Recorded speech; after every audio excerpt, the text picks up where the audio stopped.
সেটাই গাই। আমি মায়ের স্মৃতিচারণে আমি চৈতন্য চরিতামৃত গ্রন্থ অবলম্বন করে ভগবান শ্রীকৃষ্ণ চৈতন্যদেবের মুখনিসৃত কথা আর স্মরণ করব। এক কথায় বলি, গোপাল প্রতিষ্ঠা। বিষয়বস্তু কেউ যদি জিজ্ঞাসা করে কীর্তনের পরে বাড়ি ফিরে যাওয়ার পথে বা আগামীকাল সকালে দেখা হলে কি বিষয় হলো, আপনারা বলবেন যে গোপাল প্রতিষ্ঠা হয়েছে। এই কথা কোথায় লেখা আছে? এই গোপাল প্রতিষ্ঠা লীলা এ তো সাধারণ কিছু প্রতিষ্ঠা নয়, গোপাল প্রতিষ্ঠা। আমি আগে ভাগে ভূমিকার মতো করে বলে দিই, তাহলে বুঝতে অসুবিধা হবে না। এই গোপাল হলো গোবর্ধনের গোপাল, কিন্তু সেই গোবর্ধনের গোপাল কোনো কারণবশত হারিয়ে যায়। তারপর তাকে পুনরায় উদ্ধার করে তাকে বসানো হয়। কে বসিয়েছে, কিভাবে হারালো, সব কথা লীলার মধ্যে আছে। কথাগুলো সব বৃন্দাবনের কথা, অর্থাৎ বৃন্দাবনে গোপাল প্রতিষ্ঠা।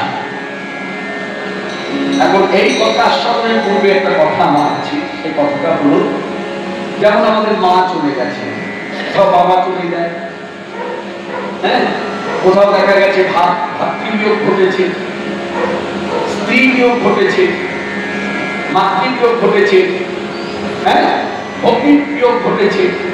এইরকম যারা জড়জগৎ ছেড়ে ইহলোক ছেড়ে পরলোকে চলে যায়, তাদের আবার পুনর্জন্ম হয়, কিন্তু কোথায় হয়েছে, কিভাবে আছে, কেমন আছে, কিছুই আমরা জানতে পারি না। এটাই হচ্ছে মায়ার জন্য, এটা এটাই নিয়ম। তবু আমরা ভক্তিরাজ্যে দাঁড়িয়ে আজকে কথাটাকে অনুভব করব। যিনি চলে গেছেন তাকে তো হয়তো আমরা আর চাক্ষুষ দেখতে পাবো না, বা হাতে ধরে কিছু খাওয়াতে গেলেও খাওয়ানো যাবে না, কিছু পড়াতে গেলেও পড়ানো যাবে না, কিন্তু তার সঙ্গে আমাদের দেখা সাক্ষাৎ সবই হবে। সেটা হলো মানুষ।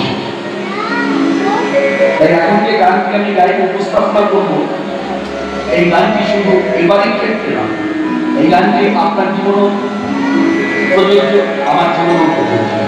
যেমন আমি আমার বাবাকে হারিয়েছি অনেক ছোটবেলায়, হয়তো আপনি আপনার মাকে হারিয়েছেন, কেউ হয়তো বাবাকে হারিয়েছে, কারো ভাতৃবিয়োগ ঘটেছে, কারো ভক্তি বিয়োগ ঘটেছে, কারো স্ত্রী বিয়োগ ঘটেছে, কারো স্বামী বিয়োগ ঘটেছে। এই সব দিক চিন্তা করে বললে বলা যায় গানটি কিন্তু সবার জন্য। যারা যারা হারিয়েছেন তারা তারা অনুভব করবে। চোখের দেখা হবে,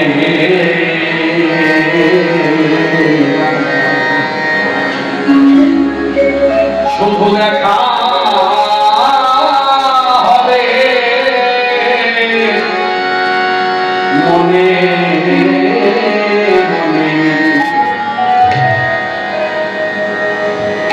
চোখের দেখা হবে,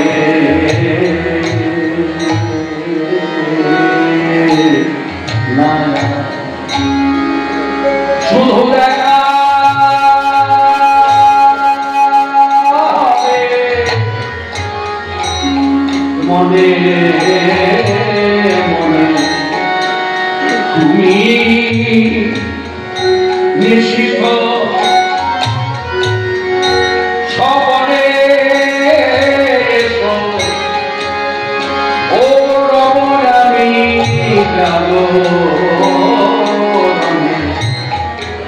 চোখের দেখা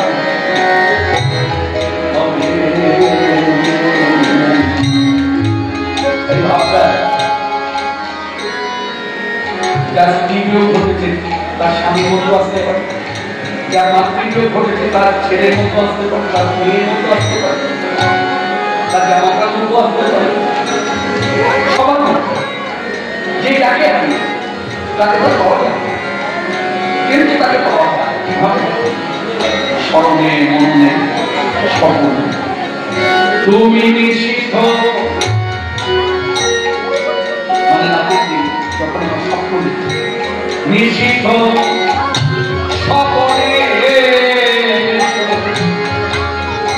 ও আমি জানো, চোখের দেখা হবে।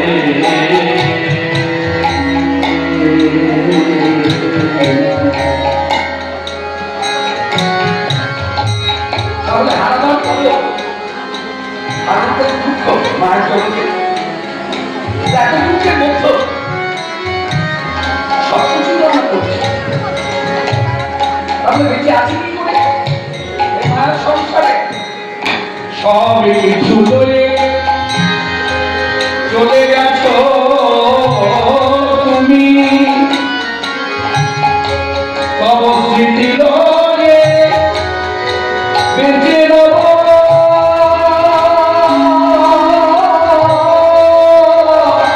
আমি, সবে কিছু লয়ে চলে গেছো তুমি, তব স্মৃতি লয়ে বেঁচে রব আমি,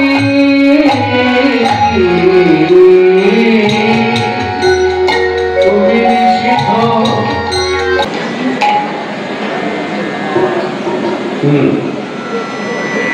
আমরা গানকে আরেকটা আস্বাদন করি। চোখের দেখা হবে না,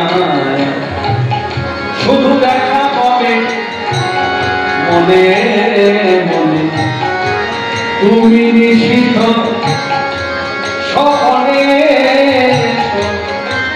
রব আমি যাব,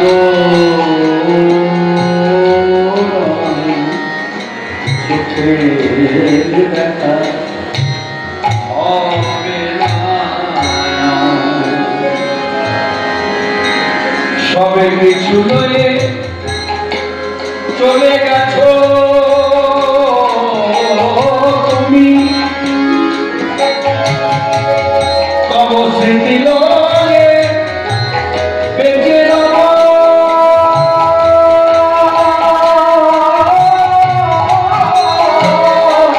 আমি। সত্যি এই বাড়ির লোকজনদের কথা ভাব, তারা মাকে হারিয়েছে 3 বছর হয়ে যায়, তারপর তারা বেঁচে আছে, সবাই বেঁচে আছে। এমনকি পাড়া পড়শিদের মধ্যে যখন কোনো আনন্দ উৎসব হয়, বিয়ে বাড়ি হোক, অন্নপ্রাশন হোক, হ্যাঁ বিবাহ হোক বা কোনো ধর্ম অনুষ্ঠান হোক, তারা অংশ নেয়। কি করে? তারা দুঃখটা ঘুরতে পেরেছে, যার জন্য আধ্যাত্মিক জগতে একটা কথা আছে, সাধু সন্ত বৈষ্ণবীরা বলে, এটা আমার মুখের কথা নয়, তাদের কথা আমি বহন করছি না। তারা বলে পৃথিবীতে যত দুঃখ আছে সব থেকে শ্রেষ্ঠ দুঃখ হলো তাকে না পাওয়া, মানে ভগবান কৃষ্ণকে না পাওয়ার দুঃখটাই হলো শ্রেষ্ঠ দুঃখ। আর পৃথিবীতে যদি সুখ বলে কিছু থেকে থাকে, শ্রেষ্ঠ সুখ হলো কৃষ্ণকে পাওয়া। তার প্রমাণ কিন্তু এখানে দেখুন, মাকে আমরা এত ভালোবাসতাম, তিনি চলে গেলেন, 3 বছর হয়ে গেল। 3 বছর চলে যাওয়ার পর আজকে দুঃখটা ভুলতে পেরেছি বলেই তো অনুষ্ঠান বাড়িতে নিয়ে দাঁড়াতে পারি, এবং অনুষ্ঠান বাড়িতে যাচ্ছি। এই মাকে দিয়ে আমি কত উপবাসন করছি, এটা আমার ক্ষেত্রে তাই। আমার বাবাকে আমি হারিয়েছি, বাবার দুঃখটা এখন আমি কাজ করে না বলে অন্তরে সেইভাবে। আর অনুষ্ঠান বাড়িতে এখনো সোনার চেন গলায় করে বা সোনার আংটি হাতে করে অনুষ্ঠান বাড়িতে যাচ্ছি, তাহলে দুঃখ ভুলতে পেরেছি। যার জন্য বলছে শ্রেষ্ঠ দুঃখ হচ্ছে কৃষ্ণকে না পাওয়ার দুঃখ, শ্রেষ্ঠ সুখ হচ্ছে কৃষ্ণকে পাওয়া। এই হলো মায়ার জগৎ। তাহলে আমরা যে বেঁচে আছি স্মৃতি নিয়ে বেঁচে আছি। এই মায়ের যেমন কাপড়টা পরতে, সেই কাপড়টা এখন আছে, যে চাদরটা শীতে ব্যবহার করতো সেই চাদরটা এখন আছে, সেই স্মৃতি আগলে বাড়ির লোকেরা সব বেঁচে আছে। তাহলে গানের কথাগুলো মিলে যাচ্ছে, সবে কিছু লয়ে চলে গেছো তুমি, কিন্তু তব স্মৃতি লয়ে বেঁচে রব আমি, তুমি নিষিদ্ধ সকলে রব আমি যাব আমি,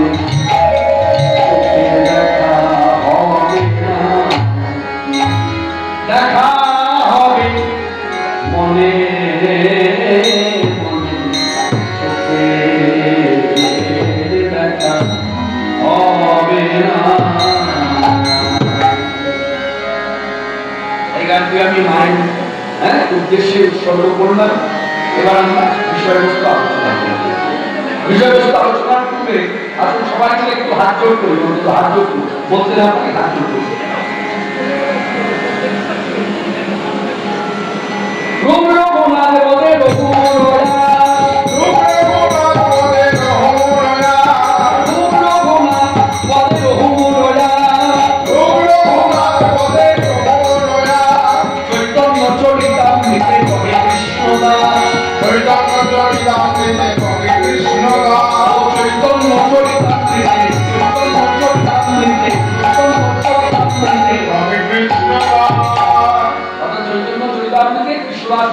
শনিবার এই পূর্ব বর্ধমান কাকুয়ার কাছে ঝামুরপুর গ্রাম, এই পূর্ব বর্ধমানে ৮০ বছরের কীর্তন বিশ্বরাজ রবিবার শনিবার এই চৈতন্য চরিতামৃত গ্রন্থে এই গোপাল প্রতিষ্ঠা লীলা কথা বর্ণনা করেছে। সেই গ্রন্থ অবলম্বন করে আমরা আস্বাদন করবো বলে আগে গ্রন্থকে আমরা মর্যাদা দিলাম। কিভাবে দিলাম? রূপ রঘুনাথ পদে রঘুপরবাস চৈতন্য চরিতামৃতে কহে কৃষ্ণদাস। অর্থাৎ গ্রন্থের নাম উচ্চারণ করে আমরা ভক্তি নিবেদন করলাম। এবার এই গ্রন্থের মধ্যে কথাগুলো আছে, কথাগুলো বলেছেন যে কথাগুলো বলেছেন হলেন স্বয়ং ভগবান কলিযুগ অবতার প্রেমাবতার শ্রীকৃষ্ণ চৈতন্য।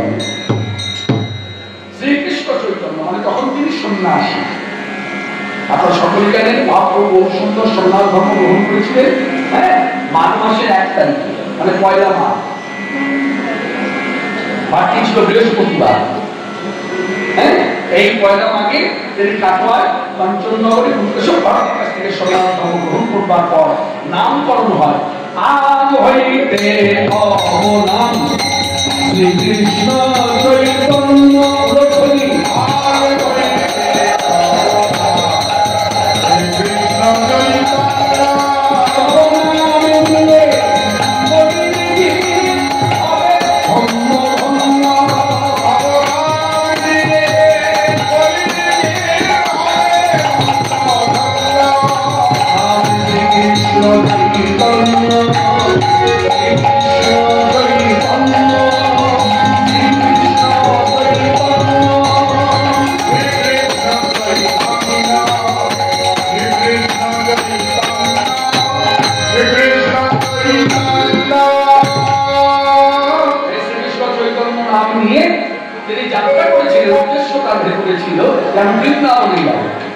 কিন্তু বৃন্দাবনের উদ্দেশ্যে যাত্রা করবার পরেও সে বৃন্দাবনে যেতে পারে। প্রথমে যখন যাত্রা করেছিল তখন যেতে পারেনি, পরে কি ছিল তার বহু পরের ঘটনা। যাই হোক, সেই ঘটনায় আমরা যাবো না। এই যে যেতে গিয়ে যেতে পারবো না, ফেরত এলো কোথা থেকে? জেলা বীরভূম। গ্রামের নাম পানুরিয়া গ্রাম, এটা চলতি কথা। এই পানুরিয়া গ্রাম, এই নামটা চৈতন্য চরিতামৃতে লেখা আছে প্রাণের হিয়া, কিন্তু আমরা বলি পানুরিয়া। তার রহস্যটা কি জেনে নিন। যারা জানেন তারা মিলিয়ে নিন বক্তা ঠিক ঠিক বলছে কিনা, কারণ সবাই যে জানে না এমন তো ভাবা টাবা ঠিক নয়, এটা তোমাদের ভাবনা হবে। আমি জানি সব সেগুলো কেউ জানেন, যারা জানেন তারা মিলিয়ে নিন বক্তা ঠিক বলছে কিনা, যারা জানেন না তারা মন দিয়ে শুনবে। এই পানুরিয়া গ্রাম নামটা হচ্ছে এখন চলতি কথায় আমরা বলে থাকি পানুরিয়া গ্রাম। পানুরিয়া গ্রাম 2 জায়গায় আছে। বর্ধমান জেলায় একটি এই গ্রাম আছে, পানুরিয়া নামে একটি গ্রাম আছে, আর বীরভূম জেলায় একটি পানুরিয়া গ্রাম আছে। এই পানুরিয়া গ্রাম নামটা ধ্বংস হবার পরে হয়েছে, নামটা ধ্বংস হয়েছে। তার নাম কি ছিল? নাম ছিল প্রাণের হিয়া। এই প্রাণের হিয়া নামটি কে দিয়েছিল? প্রাণের হিয়া নামটি দিয়েছিল ভগবান চৈতন্য। এই চৈতন্য যখন এই গ্রামে এসেছিলেন তখন এই গ্রামে 2টি বৃক্ষ এক অপরকে জড়িয়ে ধরে আছে। একটি নিম বৃক্ষ, একটা তমাল বৃক্ষ। একটা নিম গাছ আছে, একটা তমাল গাছ আছে, 2টি গাছ একসঙ্গে এক অপরকে জড়িয়ে আছে। সেই গাছের নিচে বসে চৈতন্য বিশ্রাম করছে, এবং শুধু বিশ্রাম নয়, কথাটা খুলেই বলি, তিনি 3 দিন বীরভূম জেলা 3 দিন তিনি ঘুরেছেন। আর দেশ ঘুরে দেখছে কারোর মুখে হরিনাম নেই। এই হরিনাম কারোর মুখে না পেয়ে তিনি এত কষ্ট পেয়েছেন, সেই কষ্ট থেকে অধরে গিয়েছে, ওই গাছের নিচে বসে বসে পেয়েছে। এইদিকে দয়াল নিতাই চান, আপনারা তো জানেন এই নিতাই চান হলো মহাপ্রভু বহু সুন্দরে লীলা সুন্দরী। এই নিতাই চান হলো অগ্রজ ভাই, আর অনুজ ভাই হলো বহু সুন্দর। এই অগ্রজ ভাই নিতাই চান খুঁজে খুঁজে খুঁজে খুঁজে খুঁজে ভাইকে খুঁজে খুঁজে বার করেছি। প্রথমে পাইনি, তার জন্মস্থান হল জেলা বীরভূমের একচক্রা ধাম। এই একচক্রা ধাম থেকে তিনি সন্ন্যাসী হাত ধরে যখন বেরিয়ে যায়, তীর্থ ঘুরতে ঘুরতে ঘুরতে ঘুরতে ঘুরতে একদিন মথুরায় আসে। মথুরায় যখন এলো, মথুরায় এসে কাছে যাকে পায় তাকে দেখি জিজ্ঞাসা করে, এখন বলতে পারো আমার ভাই কানাই কোথায়? সে যে বলে আমার ভাই কানাই কোথায়? যাকে প্রশ্ন করছে তাহলে বলছে কানাই। কে কানাই? কে হয় তোমার? ইত্যাদি। তখন তিনি প্রত্যুত্তরে বললেন, সবাই মন দিয়ে শুনুন কি বলছে। নিতাইটা এই পথে যাকে পায় তাকে জিজ্ঞাসা করছে, আমার ভাই কানাই কোথায়? কানাই কে? কে হয় তোমার? বদরুলালা হৃদি মনোমালা কানহাইয়া মেরা ভাইয়া ভাইয়া রে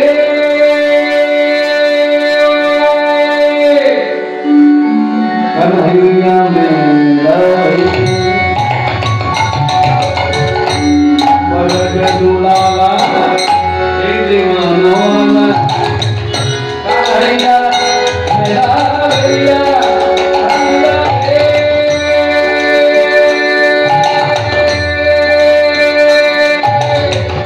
कान्हैया मेरा भैया हमारे छठिया जावे छठिया हमारे छठिया जावे छठिया दर्शन दे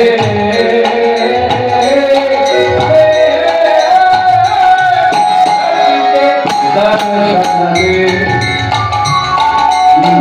बदरुलाला हृदय मनोला कान्हैया मेरा भैया भैया रे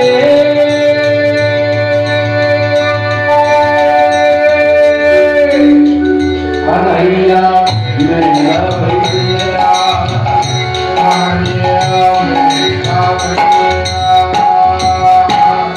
যমুনা তট हमारी कंधे पे चले कदम गंगे में कत करूं खेला हमारी कंधे पे चले कदम गंगे में कत करूं खेला सब भूल गई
ব্রজে ব্রজে গয়া কাশী মথুরা প্রয়াগ দ্বারাবতী অযোধ্যা দণ্ডকারণ্য গোমতী মহানদী আমার কোনো তীর্থ নাই যে ঘটে না, সকল তীর্থ ঘুরে ঘুরে ঘুরে ঘুরে ঘুরে এই মতো যত তীর্থ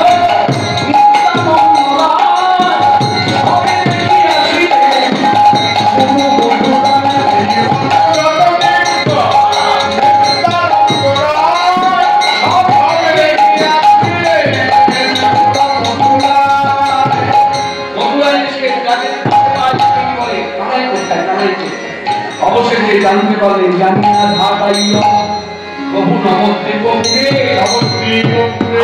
আসিয়া রহিলেন নন্দন আচার্যের সকলে অবগত। যারা ভক্তিরাজ্যে বসতি করে আছেন, কীর্তনের সঙ্গে ওতপ্রোতভাবে মিশে আছেন, সকলেই জানেন রাম নবদ্বীপের নন্দনাচার্যের বাড়িতে নিতাই বউ দুই ভাই একে অপরকে কাছে পায় এবং চিনতে পারে এবং মিলন হয়। সেই থেকে নিতাইটা কিন্তু তার সঙ্গ ছাড়ে। আজকে যে সন্ন্যাসী এসে বৃন্দাবনের পথে যাত্রা করেছে, জানে না সেই পথে বৃন্দাবন না, ভুল পথে যাচ্ছে। এই নিতাইটার ছলনা করে তাকে ফিরিয়ে নিয়ে এলেন শান্তিপুরে, যাওয়া তার হলো না। এখন যে কথাটার মধ্যে ছিলাম কথায় ফিরে আসি, ওই যে প্রাণের জ্ঞান নামটা কেন দিল? কে দিল? না চৈতন্য। কেন দিল? না ওই প্রাণের জ্ঞান নামটি দেওয়ার পিছনে কারণ কি হলো? চৈতন্যের যখন হরিনাম নাম শুনে অধরে কাঁদছে, তখন নিতাইটা ওই নার দেশের রানভূমিতে ওই পানবিলা গ্রামের 5 জন বালক মাঠে তারা গরু চড়াচ্ছিল, খেলাচ্ছিল। ওই 5 জন বালককে ডেকে হরিনামের শিক্ষা দেয়। তারা গিয়ে যখন হরিনাম শোনায় চৈতন্যদেবকে, তখন চৈতন্যদেবের তত্ত্ব হৃদয় শীতল হয়। যার জন্য তিনি শ্রীমুখে বলেছেন, যে গানে এসে হরিনাম শুনে আমার হিয়া জুড়ালো, সেই গ্রামে আমি নাম রাখতাম প্রাণের হিয়া। চৈতন্যদেবের দেওয়া নাম প্রাণের হিয়া, সেই নাম বর্তমানে ধ্বংস হয়েছে পানুরিয়া। তাই সেইখান থেকে চৈতন্যদেবকে ফিরিয়ে প্রথম সাক্ষাৎ শান্তিপুরে বাবলা গ্রামে। এখানে একটা কথা বলেন, বাবলা গ্রাম মনে রাখবেন। আপনারা যদি কখনো শান্তিপুরে যান, অদ্বৈতাচার্য বহু বাড়ি, যে বাড়িতে রাধা মধুগোপাল বিগ্রহ তার বংশধরেরা সেবা করছে, মানে সেখান থেকে বাবলা গ্রাম দূরে। কিন্তু দেখবেন প্রত্যেক কীর্তনিয়ায় বলে বাবলা গ্রামে অদ্বৈতাচার্য প্রভু ভবনে চৈতন্যদেব সন্ন্যাসী বেশি এসেছিলেন। মনে রাখবেন বাবলা গ্রামে যে রাধারত্ন মন্দির, সেটা কিন্তু অদ্বৈতাচার্য প্রভু নয়। অদ্বৈতাচার্য প্রভু যেহেতু গৃহভক্ত, সন্ন্যাসী গৃহভক্তের ঘরে আসতে পারবে না, জেনে মেনে মান্যতা দিয়ে অদ্বৈতাচার্য প্রভু বাবলা গ্রামে রাধারত্ন মন্দির, সেই মন্দির প্রাঙ্গণে চৈতন্যদেবকে 10 দিন রেখেছিলেন। সেই জন্য বলা হয় বাবলা গ্রাম। এতটা ঘুরে আপনারা জানেন, আজকে সভাপতিরাকে আপনাকে বলেন না। এই যে আমরা বলে থাকি বাবলা গ্রামে, বাবলা গ্রাম আর অদ্বৈতাচার্য প্রভু যে আসল ভিটা, সেখান থেকে অনেকটা দিন। এত দূরে চৈতন্যকে রাখলেন কেন? অদ্বৈতাচার্য প্রভু জানেন, মানেন, শাস্ত্রগত সন্ন্যাসী প্রভু আমার বিয়ে না, আমি তো বিভক্ত, বিয়ে ওখানে সে তাই মন্দিরে রাখলেন। সেইখানে আত্মপরিবারের সঙ্গে 10 দিন চৈতন্যদেব কাটিয়েছেন এবং 10 দিন মা সতী ঠাকুরানী এবং অদ্বৈতাচার্য প্রভু স্ত্রী ভাগ করে 10 দিন রান্না বান্না করে ভোগ নিবেদন করে ভগবানকে, তারপর সেই প্রসাদ দিয়েছে চৈতন্যদেব। এই 10 দিন পূর্ণ হওয়ার পরে চৈতন্য মাকে ভক্তি করে বলেন, মা আমি তো সন্ন্যাসী, 10 দিনের বেশি তোমাদের সঙ্গে থাকতে পারবো না, এবার তোকে আদেশ করো কোথায় যাবে, কোন তীর্থে যাবে। তখন মা আদেশ করেছিলেন, তুই বাবা নীলাচলে থাক। তখন চৈতন্য মাকে প্রণাম করে বললেন শেষবারের মতো, মা গো দাও মা, মা গো দাও মা,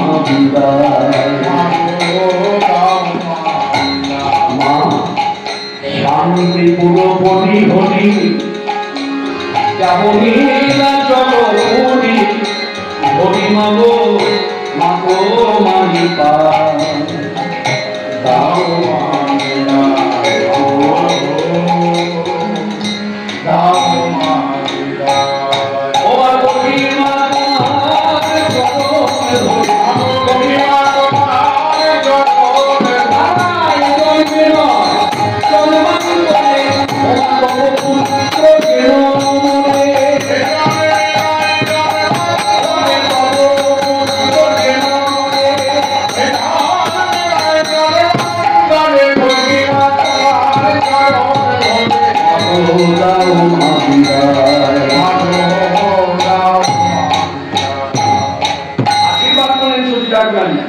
ভগবান চৈতন্যদেব তার পুত্র সন্তান আশীর্বাদ করলেন। কি আশীর্বাদ করলেন? কৃষ্ণ প্রেম ভক্তি লাভ হোক। এই আশীর্বাদ ওখানে দিয়ে চৈতন্য ঠাকুর নিয়ে জবে পণ্ডিত জগদানন্দ নিত্যানন্দ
সঙ্গে নিয়ে ছুটছে। এই পথ ধরে চলতে চলতে মাইলের পর মাইল, গ্রামের পর গ্রাম কম করে আইলারে মুনায় গোপীনাথ দর্শন করি।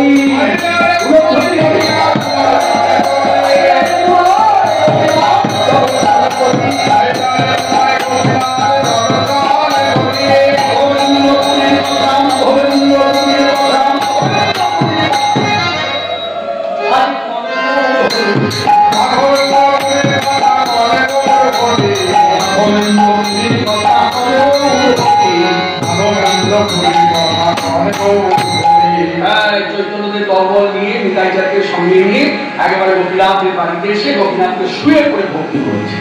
যেই শুয়ে পড়ে ভক্তি করেছে সঙ্গে সঙ্গে গোপীনাথের মাথার চূড়া চৈতন্যদেবের মাথায় এখানে চৈতন্য চূড়ামণি লিখেছে, চূড়া পাইয়া মহাপ্রভুর আনন্দিত মন আনন্দিত বহু নৃত্য কিন্তু করিল লইয়া ভক্তগণ অবরূপ লীলা যায় অপরূপ লীলা যায় অপরূপ লীলা যায় কৃষ্ণপ্রেমে সুন্দরহার অপরূপ লীলা যায় কৃষ্ণপ্রেমে সুন্দরহার কৃষ্ণপ্রেমে করুণা কৃষ্ণপ্রেমে সুন্দরহার কৃষ্ণপ্রেমে করুণা কৃষ্ণপ্রেমে সুন্দরহার অপরূপ লীলা যায়। এই যে নৃত্যগীত হয়েছে সেই কথা স্মরণ করে আমরা সভামন্ত্রে বসে ঠাকুর মহাশয়ের একটু পদাবলী আস্বাদ মন করা কোনো গান নয়, পদাবলী। যে পদ আপনারা জানেন আমারও জানা, যে পদ আপনিও গাইছেন আমিও গাইছি। রাধা কৃষ্ণ প্রাণ যুগল কিশোর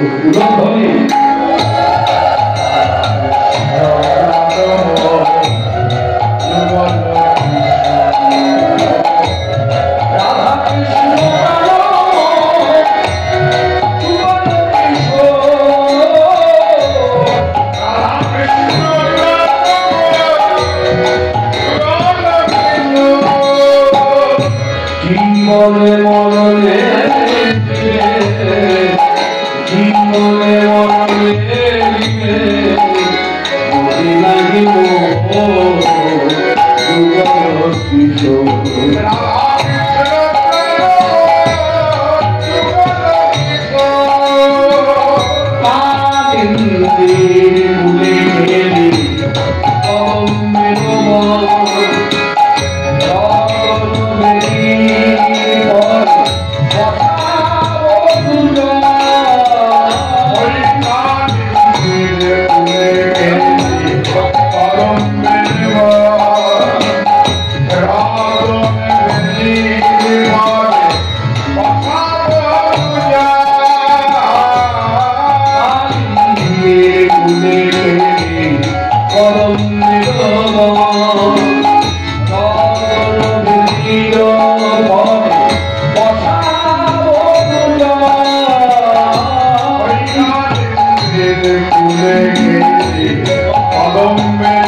দেব দোহার গনে আমার লক্ষ্মীর মালা দেব দোহার গনে তুলিয়া দেব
এই গোপীনাথ একটা আখ্যা পেয়েছে। কি আখ্যা?